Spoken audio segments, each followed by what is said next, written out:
Back to work on Project CB9. There's a few things we need to address, so let me go ahead and show you guys what's going on. Okay, starting from the back side here, as you can see, my brand new rotors, they're starting to develop some surface rust. So what I'm gonna do is I'm gonna go ahead and remove this side, and I'm gonna tape off this brake surface right here, and then we're gonna try and put some paint right here and right here, just to avoid surface rust. This thing's not looking too good right now, and that's just what happens with raw steel. And then moving on to the passenger side of the rear, we got the same situation with the brake rotor. Got some surface rust developing, so I'm gonna go ahead and tape off the brake surface, and we're gonna paint this side and this side. But on top of that, I need to go ahead and access this axle nut, because on the driver's side, I put some thread lock on there, but this side I did not. So I'm gonna go ahead and take this cover off, pull off the axle nut, I'm gonna put some thread lock on there, I'm gonna retorque it to spec, just to make me feel a little bit better and more confident. And then moving on to the front side, you've got this SPC 3-degree adjustable upper ball joint. Now I was looking at their instructional video on YouTube, and basically what you need to do is you need to take a ball joint press, you need to press this little joint right here into the upper control arm. As you can see, there's about a gap right there. And then taking my finger right here on the nut, I can feel a little bit of recessed area going on. I want that area to be flush. So my hopes are, once I press this with the ball joint press into position, I'll have a lot more thread engagement up top on that nut. Let me go ahead and show you guys on the driver's side. And same situation over here on the driver's side. As you can see, got a slight gap right there. So once I take the ball joint press, I'm gonna compress this piece into the upper control arm. And hopefully I'll have more thread engagement on this top nut right there. So what my goal is for this upper ball joint, I'm gonna go ahead and remove this nut, take off the spindle assembly, separate it, get this thing out of the way, and see if I can get the ball joint press into position in the fender well without having to remove this upper control arm right here. So hopefully I've got enough space to work with that large ball joint press that we rented. And here's the ball joint press that I rented just for this purpose right here. So I believe I had to put down $155, and once I return it, they'll refund my money. So hopefully this ball joint press solves the issue with that small gap on the upper ball joint piece on the upper control arm. So let's go ahead and get started.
All right, guys, check this out on the passenger side.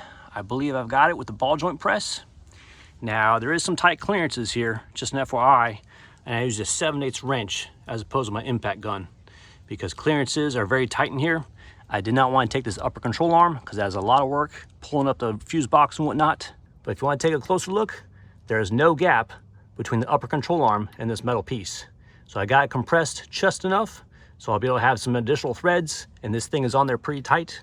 So I'm pretty happy with those results. So I'm gonna go ahead and remove this ball joint press tool and put things back together. And just as an FYI, you don't need to remove the upper ball joint from the spindle. I was actually able to remove the nut and then lift up on the upper control arm and pull this assembly forward. So guys, if you are using the 3-degree adjustable SPC ball joint, make sure that this metal piece is compressed fully into this upper control arm right here.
Okay, after using the ball joint press with this flat fitting right here, I was successful in compressing this lower fitting on the adjustable upper ball joint to the upper control arm.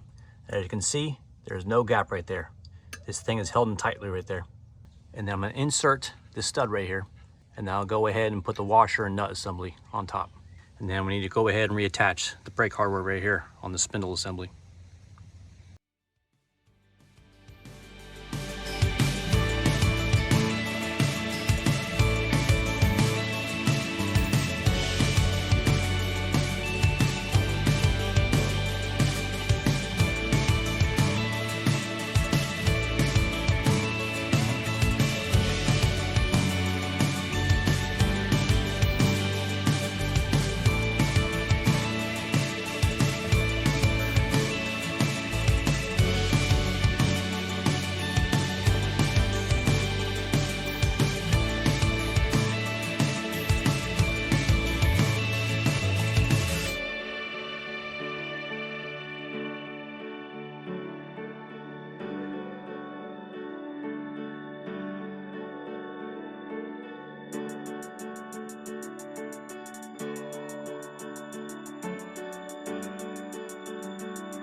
We're moving along pretty well here. Now what I did is I went ahead and removed this axle nut, and on the threads I put some removable thread lock, which is the blue color, and I reattached the axle nut and torqued that to 139 foot-pounds, so I'll feel a lot better with this axle nut secure in place and this thing not backing off. So let's go ahead and put our center pan rotor back in position along with the rear caliper bracket and the rear caliper, and we should have this side buttoned up.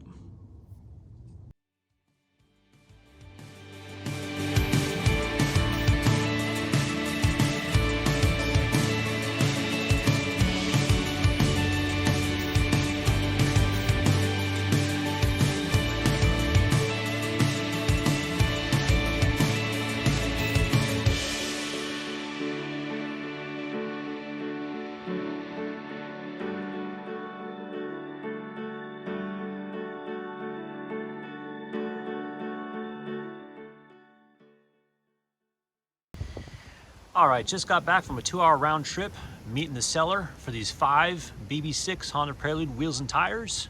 The guy originally wanted $200. I came down to $100. He countered at $150. I said, let's meet in the middle of $125, so he agreed. So basically we have 5 1997 to 2001 Honda Prelude base model wheels and tires. Now I did notice out of the 5 tires that 2 of them are different sizes. This is a 205 55/16 on these 2 tires. And the other 3 are 205 50/16.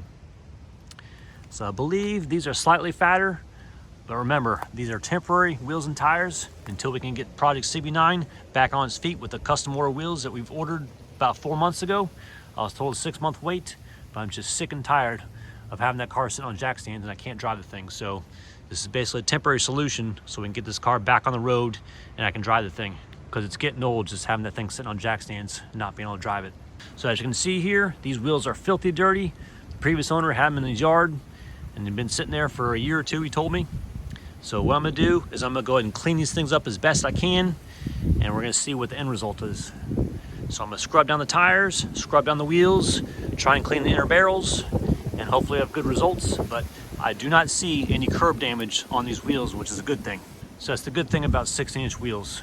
Usually with 17 or 18-inch used wheels, most of the time those things are curbed, but these things look like they're in great shape. So let's go ahead, clean up these wheels and tires, and see what the end result is.